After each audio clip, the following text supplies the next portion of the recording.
Governor, thanks for being with us. Welcome, Robert.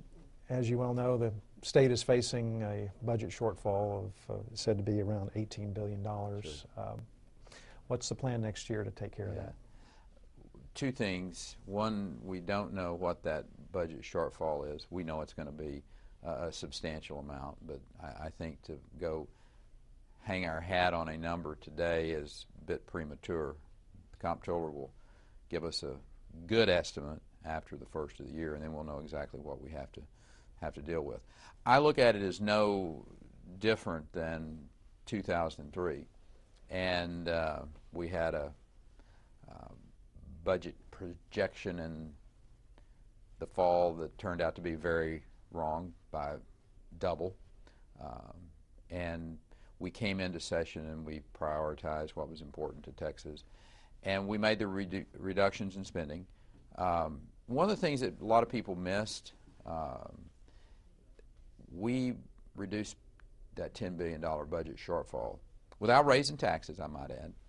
Yet we put $1.8 billion more in public education during that same cycle. So that's what you call prioritization. You do it in your personal life, you do it in your business life, and small businessmen and women are going through it right now. Texas state government can do it as well. I don't say that to try to paper over that the national economy and the international economy are having an impact on Texas. Absolutely.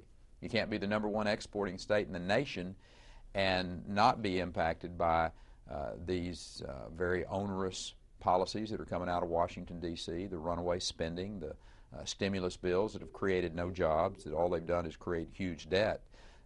Yes, it's had an impact on us, but we will deal with it. We always have. Great news is that we're required to have a balanced budget by our Constitution, and we will have a balanced budget, and I will suggest very strongly without raising taxes. You've been talking a lot about border security and what's been going on along the border with bullets flying across into El Paso and so forth. What else would you like the federal government to start doing? A serious situation. I'd like for the federal government to really respond in an appropriate way, that we do have a situation on the border that is of great concern for people's safety first, and secondly to the economy of this state and to Mexico. They're our #1 trading partner. Are we concerned about what's going on across that border? You better believe it. It is starting to spill over, and I've tried to impress upon the administration and Congress for a number of years.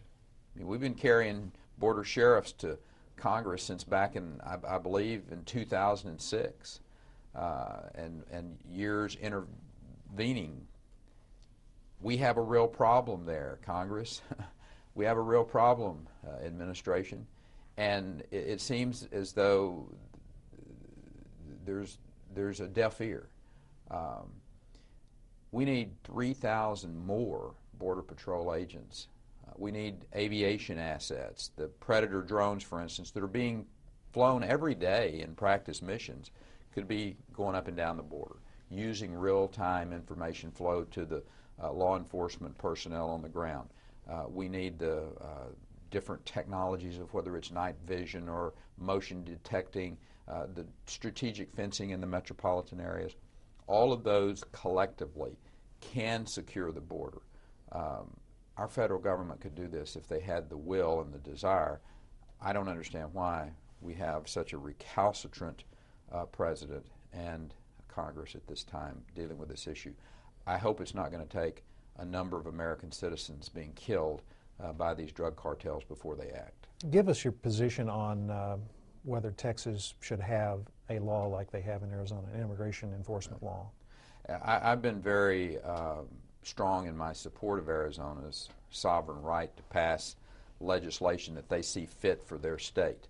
As a matter of fact, we joined in an amicus brief to support their fight against the federal government, who, Washington doesn't mind coming down and meddling in any of our state's business, it seems.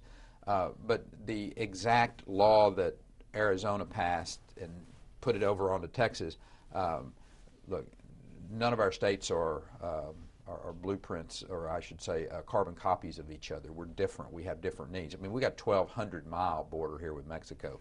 And as I said, they're our #1 trading partner. So we need the freedom to be able to deal with the issues in Texas, not just say, oh, you know, Arizona's law, we're going to take it and duplicate it over here. I don't think that's necessarily good public policy. For instance, there was one part of that Arizona law that created a new cause of action against police officers, against law enforcement personnel that I don't think is necessarily good public policy. You know, prohibiting sanctuary cities that's in that law, absolutely, I support that greatly. The idea that you carve out a city in Texas like Houston and say this is going to be a sanctuary city, it really goes against the grain of being a country of laws. And so there are parts of the Arizona legislation that certainly we could support, parts of it that don't necessarily fit Texas needs as well. So support their right to pass the law for their state, absolutely. And we'll have good conversation about it. But the fact is this: if the federal government would do its job, we wouldn't be having this conversation. That's the failure. The failure here is Washington, D.C. not securing the border. If they will put the resources on the border, we don't have the conversation about states by state trying to pass immigration law. We can have a national discussion about it, but you can't until you secure the border. A lot of people, Texans out there, facing just paying off tuition for college. It just keeps going up.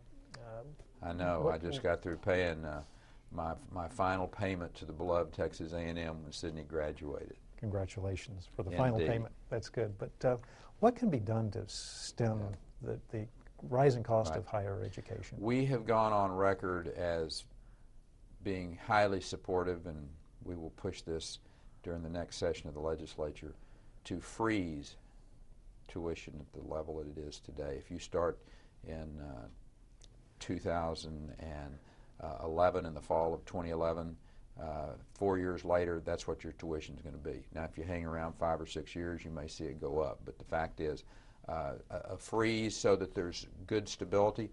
And certainly I would look at all the ways that we can reduce the cost of higher ed. And I think you'll see a good faith effort made, not only by the legislature, but by boards of regents. And I would suggest the administrators of those universities need to be highly involved in finding savings. Let me ask you about, it seems to be this year especially a little fatigue with incumbents, and you're obviously one of those. Right. Convince the people of Texas that you deserve more time here in Austin. Yeah. Austin's a good example that I would use and have from time to time, is that I don't think anybody's ready to get rid of Mack Brown. He's got a successful record. He's put the Longhorns in a very enviable position. He and I have been in position of about the same period of time. I think he's got a couple of years on me, as a matter of fact. But at the end of the day, people look at the record. That's what they're going to look at.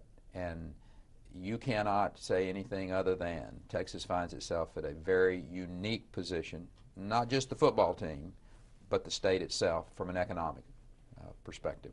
Texas is #1 exporting state in the nation. We're the #1 job-creating state in the nation. CNBC chose us as the #1 state to do business just this last month. So the argument that we need to get rid of the chief executive officer of a highly successful operation, I don't think really plays very well right now. So, you know, we'll see how Texas continues to do, both in football and economically.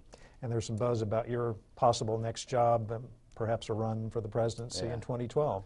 I tell people that I'm focused on this election, and I have no interest in going to Washington, D.C., other than to catch a good museum. Okay. A lot of them up there. They are indeed. Governor, thanks very much. You're welcome, Appreciate Robert. your time.